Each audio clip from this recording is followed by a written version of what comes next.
Mhm. And tonight, Dr. Di Nicola will be speaking to us on the social phenomenology of Artie Lange, his relationship to Jean-Paul Sartre, and the psychotherapy of schizophrenia.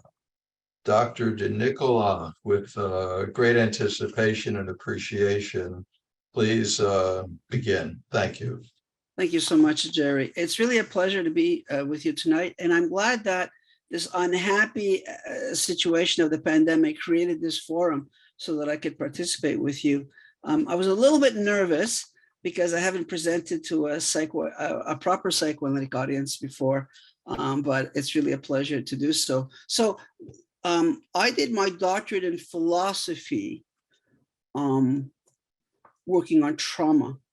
And I brought together, we could, in the place I did my philosophical training at the doctoral level in Switzerland was we could invent our own field. But there were a lot of psychoanalysts, notably Lacanians, there are a lot of philosophers, and I was the only psychiatrist, but I had Richard Malika from Harvard who was supervising the psychiatric part. So I looked at these three lenses and I looked at trauma. So in language that this group will understand, I'm working something through now about schizophrenia, about the psychosis of schizophrenia.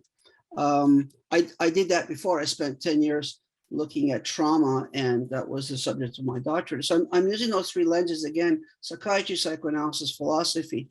And I'm asking this fundamental question, which, as we say in French, m'a habité, it kind of sits with me, it kind of penetrates my thinking as a psychiatrist and across all the other domains. And here's the question: is the psychotherapy of the mental suffering we call schizophrenia possible? Now, Artie Lange, Ronald David Lange, is arguably the figure most associated with opening this question. So I wanted to know, I was asking myself, how did he come to grapple with this question? How can we understand that? And what can we learn from that? And to answer this, we must open a series of questions as if they were like, icons on a screen, a series of dossiers, a series of files. And they include from how to understand schizophrenia itself to the history of its treatment in psychiatry and psychoanalysis. That's no mean feat, actually, as it happens. And I'm just going to give a very rather superficial overview, except for a few areas. So the seminar plan is to examine, in part, the philosophical grounding of Lange's work in psychiatric phenomenology, and later the existentialism of Jean-Paul Sartre. I also want to offer a brief introduction to Jean-Paul Sartre, existential psychoanalysis, and what is the fundamental difference between his vision and how it differs from Freudian psychoanalysis or classical psychoanalysis. And finally, what is Lange's legacy in the psychotherapeutic treatment of schizophrenia? What I'm going to do throughout this talk and in our conversation, I'm going to braid or weave together three strands. One of them is about schizophrenia, and I'll start with that. The other one is about Lange and his training, his formation, his ideas, his growth, if you wish, and then Sartre, of course. And I'm going to offer you a way to put them together. And there's a whole history that everybody in philosophy certainly knows. Some people in psychoanalysis know, but it's rarely discussed in the way that I'm going to offer to you to bring it all together. So schizophrenia has been called the sublime object of psychiatry. Angela Woods is a British historian, lecturer in medical humanities at the University of Durham in Northern England. And she wrote this book. And it's very interesting. What she's done is taking a look at schizophrenia in clinical and cultural theory. She doesn't pretend to be a clinician or to resolve the issues, but simply to look at how the discourse about this, what she calls a sublime object of psychiatry, brings together different threads and how it's used. So as we know, in the past, in the English language, we would talk about folly or madness. And this is an image of madness, if you will, in what Michel Foucault called the Age of Reason. This is a famous plate from the book of Etienne Esquirol, who was a student of Philippe Pinel. This is from 1838. And this patient is in mechanical restraints that replaced the chains at the famous Salpêtrière de Bicêtre. And Esquirol himself thought that mental illness was found in the passions of the soul. Today, we would translate that as something psychological. And he held that it did not completely override or affect the reason, so that some rationality remained. So when I did my first training in psychology at McGill with a psychiatrist at an Institute of Psychiatry, I also went to England to study at an Institute of Psychiatry. And this is one of the hospitals affiliated with that institute in London. It's called the Bethlehem Royal Hospital. It's 700 years old, actually more, almost 800 now. And this particular plate is from the hospital's third site. It's known its fifth. It's very, very old. And over the years, Bethlehem was contracted to Bethlehem and corrupted in common parlance to the word Bedlam in English, which means, of course, madness or chaos. This is a plate of the third site. Now, the Imperial War Museum, and the joke in London was always that this building went from one form of madness to another. This is an example of William Hogarth, a very famous British English lithographer, and it's called the Weighing House, and it goes from absolute gravity to absolute levity, you see. So the idea of madness was a metaphor right from the beginning. Political cartoonists like William Hogarth made fun of it. So let's quickly now jump into modern times. So schizophrenia was coined by Eugen Bleuler, whom, as you know, was a friend and a student of Freud, and he undertook a self-analysis by correspondence with Freud. He coined the term schizophrenia. He was a student of Emile Kraepelin, and the term schizophrenia was kicked around between 1907 and 1911. It was actually presented in a lecture the first time in 1907 and in the first article in 1908. And that created a whole tradition. Between Kraepelin and Bleuler and later Kurt Schneider, it really created the foundations for what became the DSM system in the United States or North America, and the ICD system around the world. Now, I've put in yellow here Karl Jasper's important contribution. I think that Karl Jaspers and Emile Kraepelin are the two founding figures of contemporary modern psychiatry, especially in the diagnostic sense. And as brilliant as Jaspers was, it is in many ways a model for me because he was a psychiatrist that became a philosopher.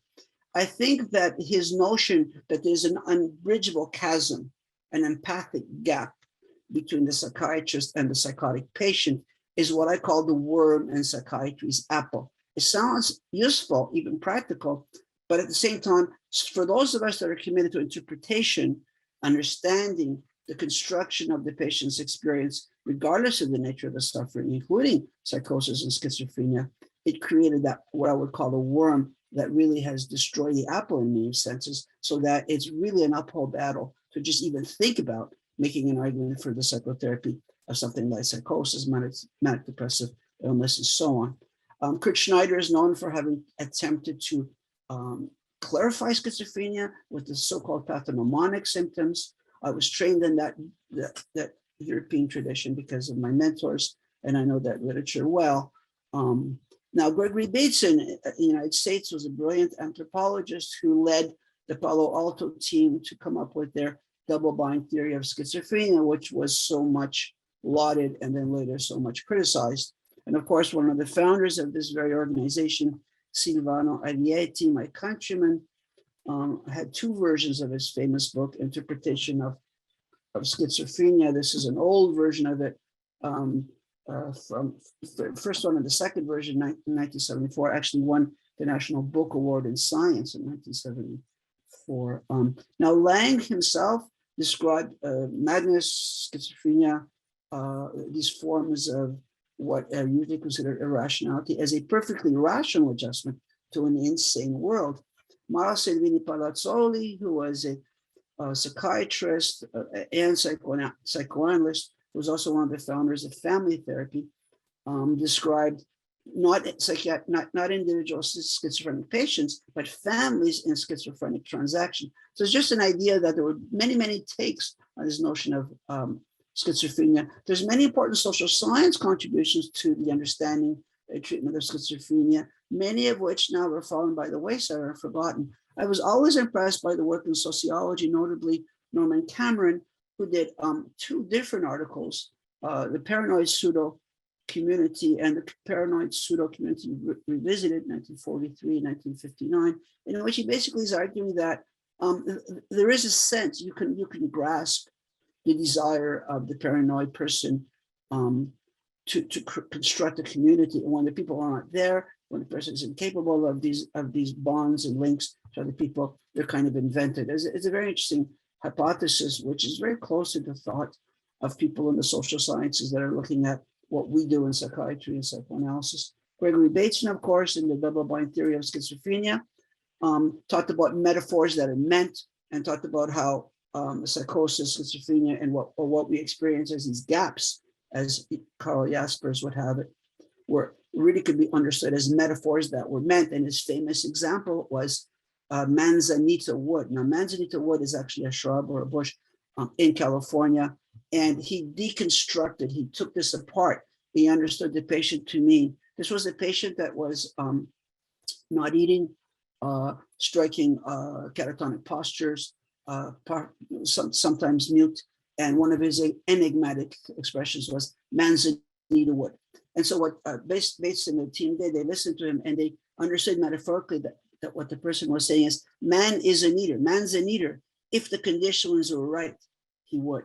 So it was that kind of compression. It wasn't word salad. It was really an attempt to communicate in a highly metaphoric way, speaking to the person's condition. Irving Goffman was a famous sociologist that first described the asylum as a total institution. And as in the work of Lange, Goffman probably was describing his wife's mental illness, probably schizophrenia and hospitalization, and that might have been part of his motivation to describe what he did in asylums. And an article that's perhaps forgotten now, The Place of Insanity, in which he describes the hospitalization of this person that scholars have reread and taken to understand was probably his wife. Michel Foucault, first trained as a psychologist, became a philosopher. I think is best understood really as a thinker and as a historian. Of course, he talked about madness in the age of reason, that famous paradox. Now, very interestingly, Angela Wood, that I just mentioned, speaks about the sublime object of schizophrenia, and she looks at this contested diagnosis in psychiatry and looks at it as schizophrenia as a metaphor for cultural theorists. So if you look at the literature beyond psychiatry, beyond psychoanalysis, beyond the side disciplines, you'll see that people in the critical psychology, and psychiatry, postmodern philosophy, and so on, use it as a kind of a metaphor for society and for how the profession of psychiatry, psychoanalysis, and so on look at such disturbed and disturbing experiences, such alien and alienating experiences. So if we turn to the psychoanalytic contributions to the understanding and treatment of schizophrenia, of course, we know that Freud was not trained as a psychiatrist and didn't really believe that the psychoses were amenable to interpretation. But Eugen Bleuler, who corresponded, was friends with Freud, and although he broke with him in 1911, he did maintain a lifelong respect for him, even nominating Freud for a Nobel Prize. He coined the term schizophrenia, supposedly split mind, with the famous 4 A's, affect, autism, ambivalence, associations. And there were really two different traditions in the diagnoses and the classification of schizophrenia. Those who followed Bleuler, that had a broader net, through a broader net to understand schizophrenia, which was the case probably for the first 50 years in the United States, and the more stringent, strict approach based on Kraepelin and later Kurt Schneider, that narrowed the criteria, which explains the difference in the same language between, say, New York and London on the different rates of the diagnosis of schizophrenia. Now, if we get beyond that, the first really interesting psychoanalytic view of psychosis, I believe, comes from Victor Tausk, A Tragic Life. He committed suicide on the very day that Helen Deutsch broke his analysis. And he wrote about the influencing machine, which I think is a brilliant paper, well worth reading and rereading. Paul Federn is the early psychoanalyst. It was published, his work was published posthumously in 1952, but it dated from much earlier. And he wrote about the psychoanalysis of the psychosis. So these are early pioneers, and their contributions still are worth reading. Much later, as Jerry has shared with us, Jacques Lacan included his work in the psychoses, he thought of mental disturbances, pathologies, if you will, as in three groups: neurosis, perversions, and psychoses.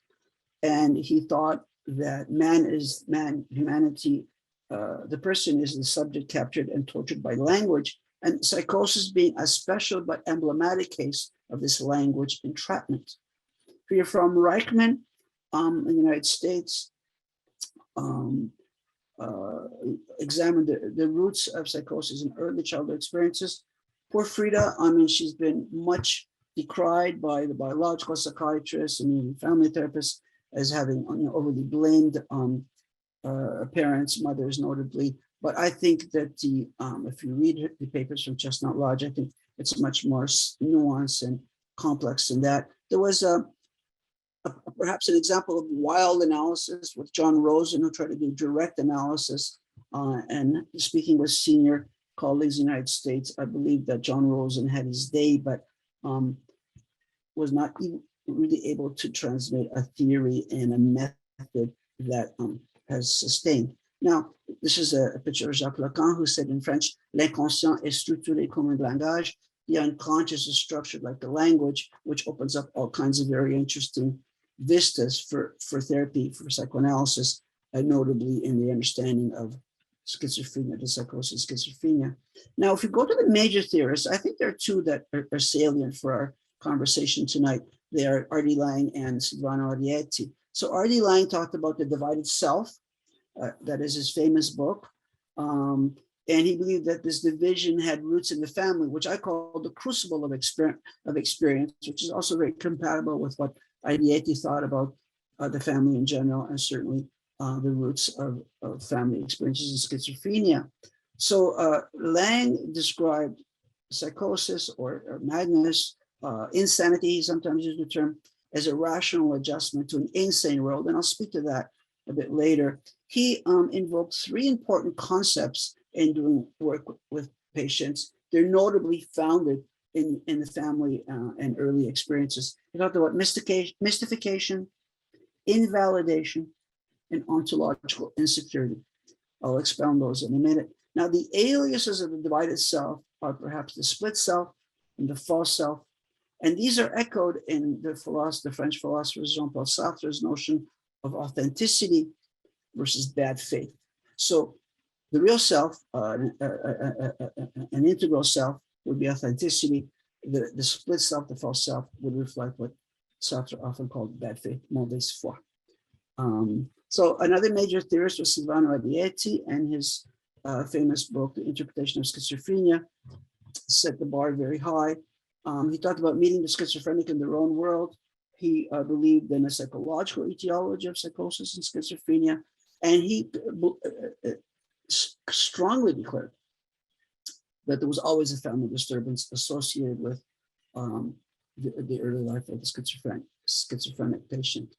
So his aim was to create a new, healthier, more adaptive personality, and he offered the psychotherapist, the psychoanalyst, as a guide for that.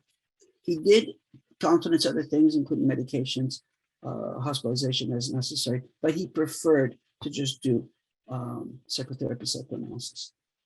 So the core construct of schizophrenia has undergone a radical revision since its first construction a little more than a century ago. The pioneering innovations of psychoanalysts like Lange and Arrietty, the latter being one of the founders of this group, I believe appear increasingly prescient and speak to our understanding today in a larger biopsychosocial field. I believe they're being vindicated for their insights, for their courage, and for their humanistic visions of people suffering with this. Now, what are the stakes in this understanding of schizophrenia? Well, here I would say there's three things. Schizophrenia is understandable psychologically, and Arrietty, Bates, and Lange all believe that, against Freud's initial claim that it wasn't amenable to analysis, it wasn't amenable to Verstehen in German understanding, it wasn't accessible. Secondly, we can empathize with schizophrenic experiences, and both Arrietty and Lange believe that, against Jasper's claim, who argued for an empathic chasm between the experience of the psychotic patient and the psychiatrist. And finally, Lange's claim is that schizophrenia is rational, a rational adjustment. And there, I'm going to ask the question, is it? So those are the stakes. That said, let me now move on to try to place Lange in context, because he's most famous for being an anti-psychiatrist. I have reframed or recasted this whole group and this tradition as psychiatry against itself in my last book, Psychiatry in Crisis. So there were four of them. Lange is one of them. I chose four because I could read these languages, Italian, English, and French, and the texts were available to me, and they were important pioneers. Jacques Lacan, Franco Basaglia, Frantz Fanon, and Lange, of course. Each one of them negated some essential aspect of either the theory or the practice of psychiatry, either reforming the system like Basaglia in Italy, or being a political revolutionary about the hegemony of Western thinking about patients in the case of Frantz Fanon. So let's move on. This is Lange, a picture of him, I think very typical of him, and sort of gives that picture of him with his long hair and, you know, no socks and kind of in a guru position. So this was a Scottish psychiatrist, psychoanalyst who trained in medicine in Glasgow. He did his psychiatric training there as well, and then came down to London for his psychoanalytic training at the Tavistock. He's known for his pioneering studies in the tradition of psychodynamic psychiatry, of what I would call the alien and alienated experiences that we know under the rubric of schizophrenia. Just a quick reminder that Bloiler used the word schizophrenia in the plural. They're grouping, or they're schizophrenian, or the group of schizophrenias. So Artie Lange was a radical psychiatrist, psychoanalyst, but radical in this sense that he wanted to go back to the roots, the clinical roots of psychiatry. So as philosophical, as analytic as he was, he always insisted that he was not an anti-psychiatrist, but even went as far as saying he was an orthodox psychiatrist, going back to the clinical roots. So he offered us incisive critiques of people like Ludwig Binswanger's Dasein Analyse, existential analysis, and psychiatric practices in general. He appealed to social phenomenology, and he talked about trying in therapy to negate the mystification of mental illness that people have experienced in their families and in society. And overall, what he did is place the suffering of the self in social, familial, and political contexts. So what is social phenomenology? This is Lange writing about Lange. And he wrote in the third person in Gregory's Oxford Companion to the Mind. Artie Lange's contribution to the understanding of the mind operates in a field that can be broadly characterized as empirical interpersonal phenomenology, which is a branch of social phenomenology. The philosophical foundation of a dialogal knowledge have not so far been comprehensively and systematically laid down. The very possibility of persons is hardly conceivable other than as ghosts of a category already dépassé, already left behind. The problems of method are as vexing as they are unresolved. So in many ways, Lange was quite humble and did not say that he had created either a theory or a method, but was reaching for it all the time. Nevertheless, Lange has studied various facets of very disturbed and disturbing personal relations. This is intriguing, this particular sentence. It's a long one. The attribution of the absence in the other, of the capacity to form good enough personal relationships, is the basis for the diagnosis of schizophrenia. This diagnosis is both an attribution, that he is incapable of forming a personal bond, he is cut off, and a causal theory to account for this attribution. That is, the reason he's cut off is because he is suffering from mental or physical illness. Now, I think Lange was brilliant in capturing some of the paradoxes in our work as psychiatrists or as psychoanalysts, psychotherapists, and he did this repeatedly and examined the practice, his own practice and those around him, and classics in the literature like Binswanger and so on. In The Divided Self, Lange construed this attribution as a function of an extremely disjunctive relationship between the person who's in the role of a depersonalized and depersonalizing diagnosing psychiatrist, and the person who has become a depersonalized and sometimes depersonalizing diagnosed patient. This construction is a contribution towards a personal understanding. Here he invokes a German word, verstehen, of what is going on between psychiatrist and patient, in contrast to a scientific explanation of what is going on in the patient alone. Lange makes this point repeatedly of a scientific attempt to understand somehow objectively versus the interpersonal construction of experiences. And I think this is where he's brilliant and where I think this is his best legacy. And he is very much considered a father of family therapy beyond psychoanalysis, beyond psychiatry. In fact, Lange offered a personal understanding of the psychiatrist's scientific explanation and construed it as, unwittingly, a way of cutting off the cut-off person from the very possibility of reunion and renewal. The psychiatric diagnostic look is itself a depersonalized and depersonalizing cut-off look. To understand what is going on in and between people, it is necessary to place the interpersonal happenings within their social context. Now, in 2022, that doesn't sound revolutionary anymore, but it was when it was made. There was no family therapy or barely any going on at the time. It was really at the very beginning. Murray Bowen was working in DC.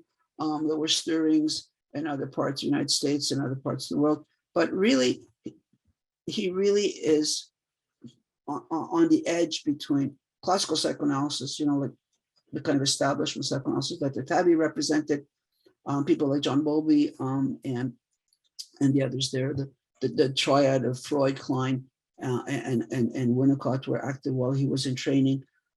So he's really en chevauche, as we say in French, like in between this classical expression of psychoanalysis, which had its brilliant flowering at that time in London, and the very roots of family therapy.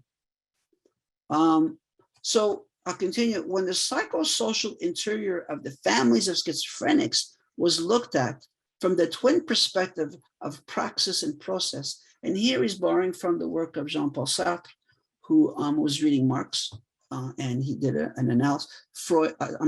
Lange did a reading of Sartre's reading of Marx.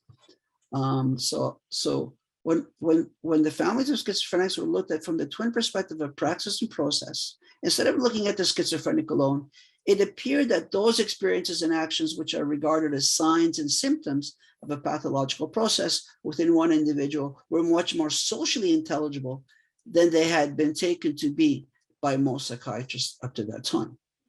Now, I don't think this is contentious anymore, but it was rather revolutionary and contentious at the time.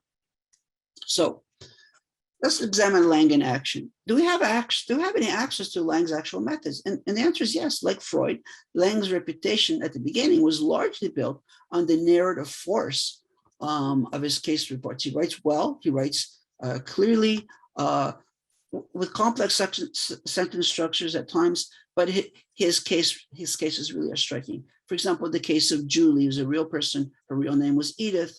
She's presented as Julie in the book at the very end of The Divided Self.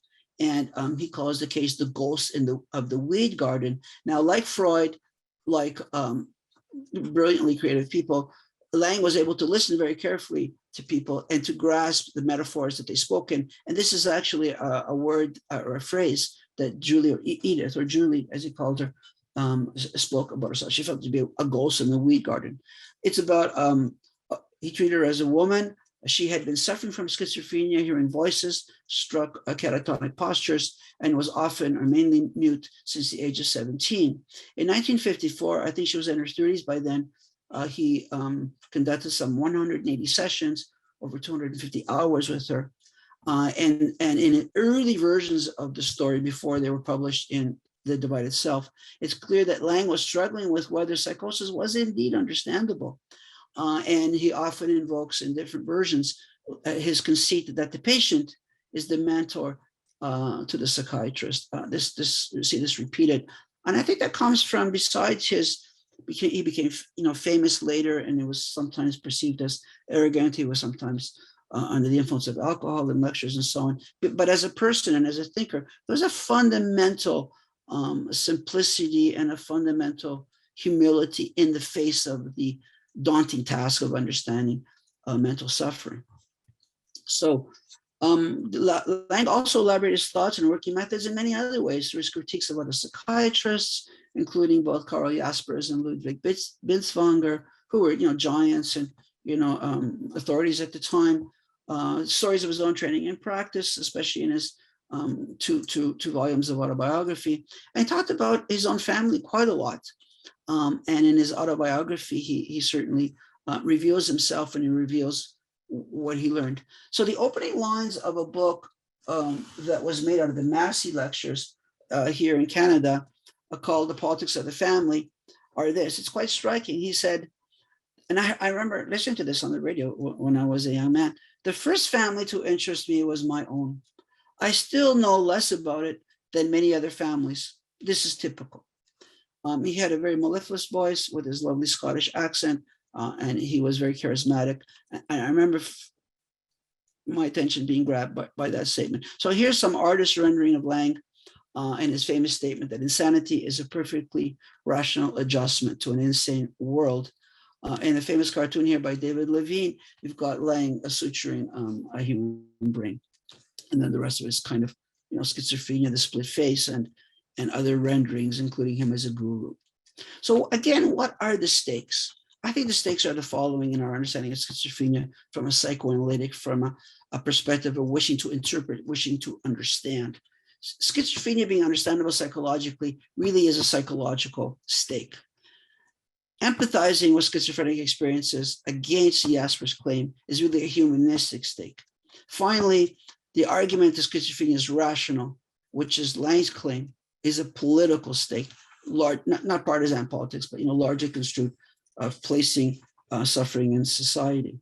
So with that, let me jump now to Jean-Paul Sartre. Sartre, as a writer, is most famous for the phrase "Hell is other people, l'enfer c'est les autres," and his play No Exit. As a philosopher, his most famous assertion was existence precedes essence. It sounds very complicated. All he's saying is that being here in the world precedes any possible characterization of our being. There's no essence that can be asserted. The fact that we're here is the first thing that we have to note. Now, Sartre lived a theory of the emotions, which isn't read by many people anymore, called a sketch for a theory of the emotions. And there's a brilliant introduction in the English translation to it by Iris Murdoch, well worth reading.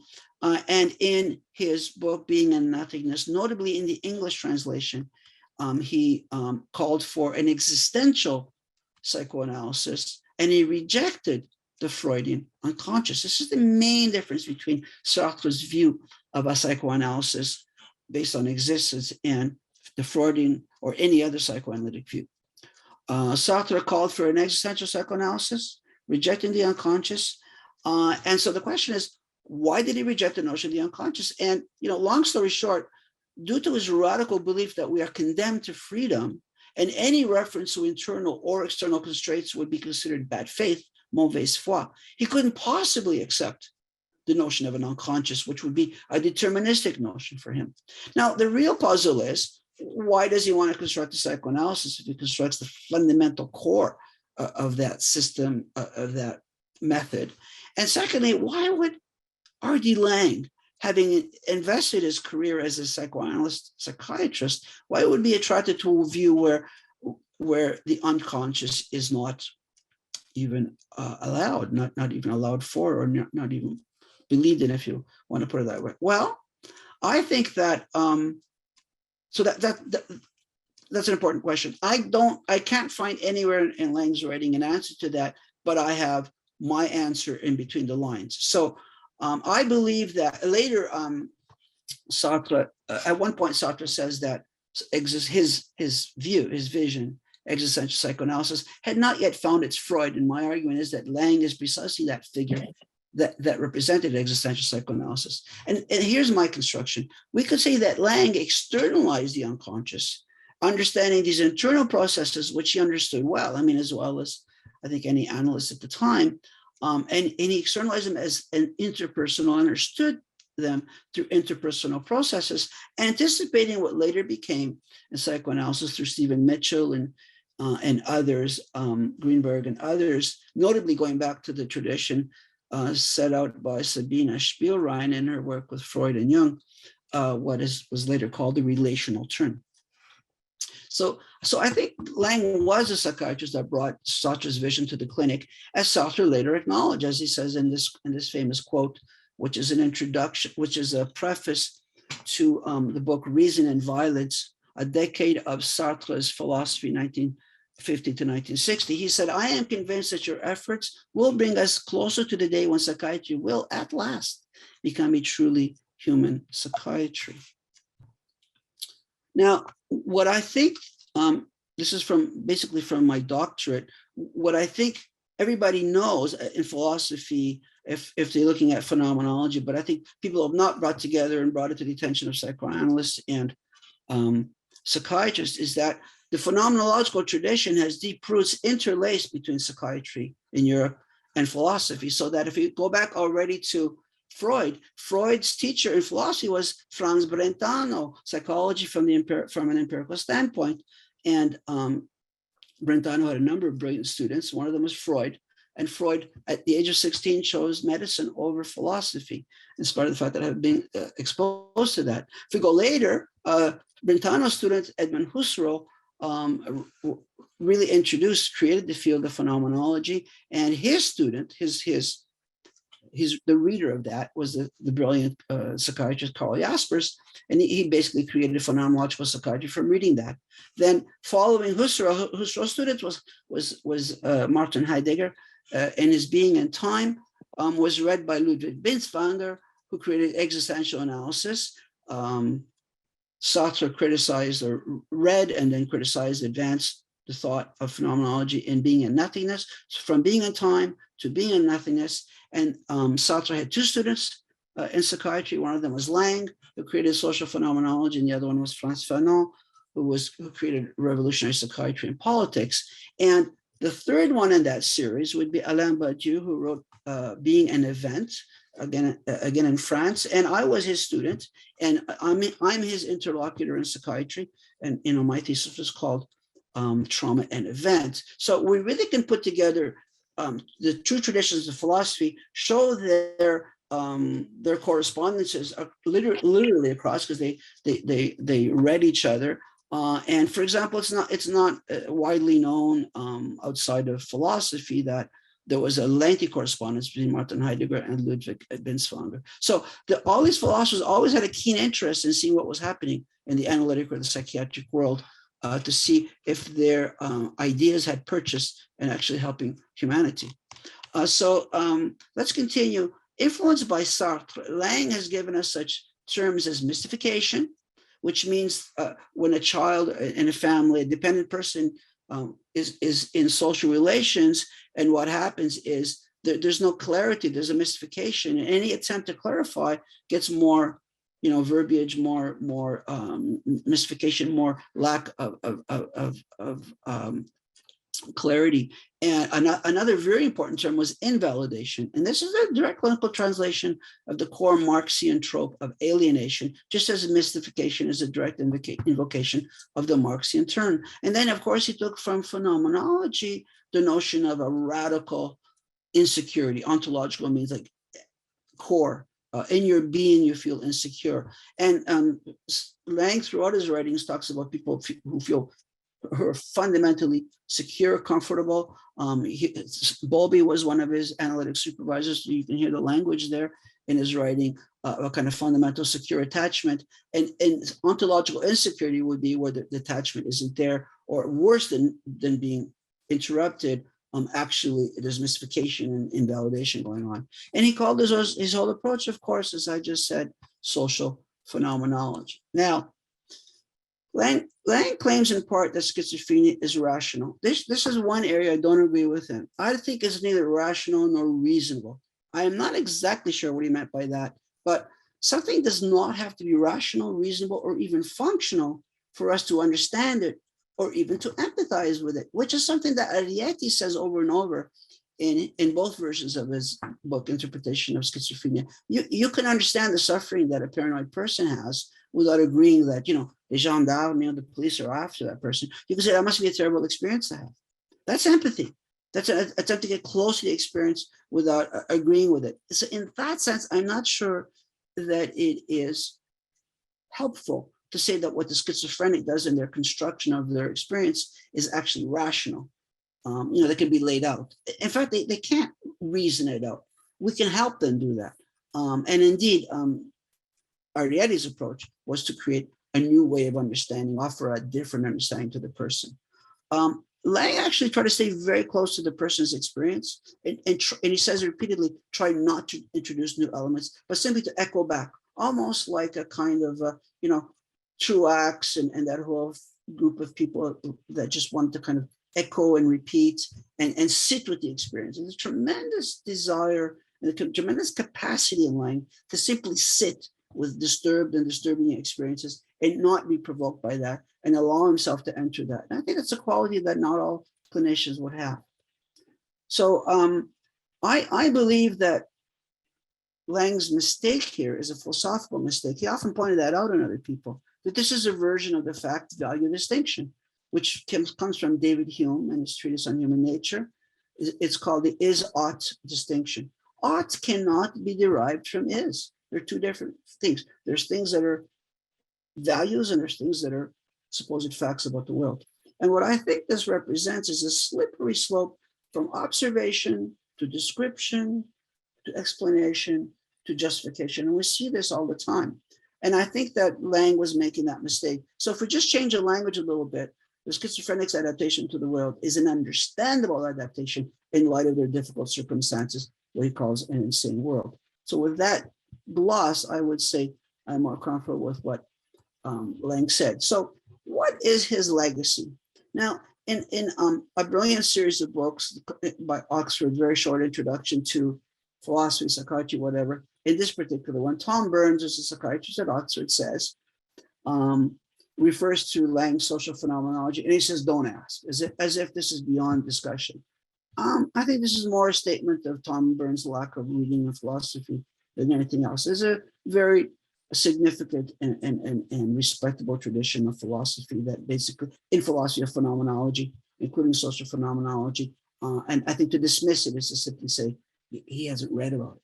Lange's work on the families of schizophrenics triggered research at the Institute of Psychiatry where I trained on expressed emotion, which is very important. It's a cottage industry of research and all the related research. And, I got that directly from the horse's mouth, Anthony Clare, in his book. Anthony Clare was one of my professors in his book, Psychiatry and Dissent, in which he had a much more favorable and generous view of Lange's legacy. Lange was still alive at the time in the 70s when I trained there with Tony Clare.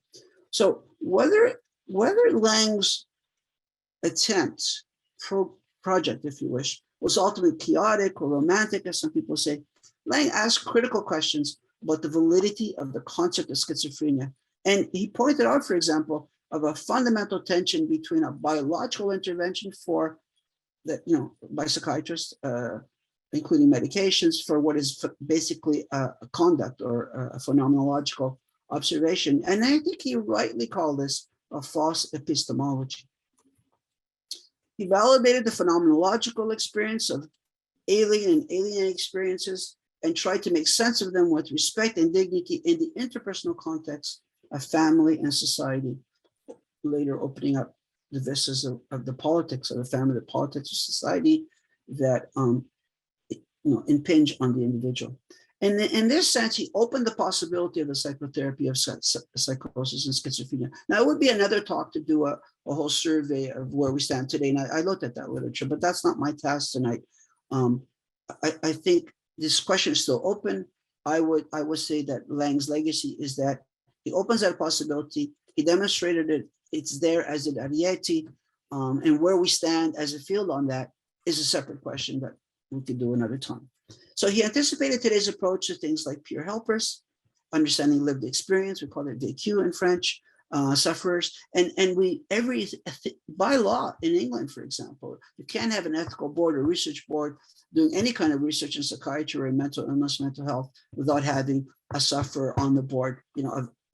Sometimes they're called victims, sometimes they're called survivors, but someone that has the lived experience. So I would say that Lange is part of the history of phenomenological psychiatry, humanistic psychiatry, and as well as family therapy, as I said.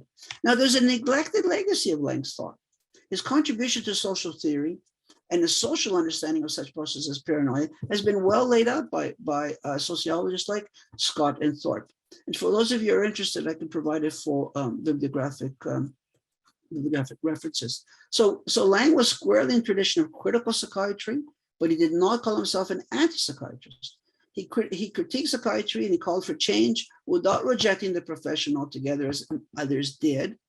But he went so far as to insist that he was an orthodox psychiatrist, and he did not accept the term that his friend David Cooper, with whom he wrote and collaborated, coined the term anti-psychiatry.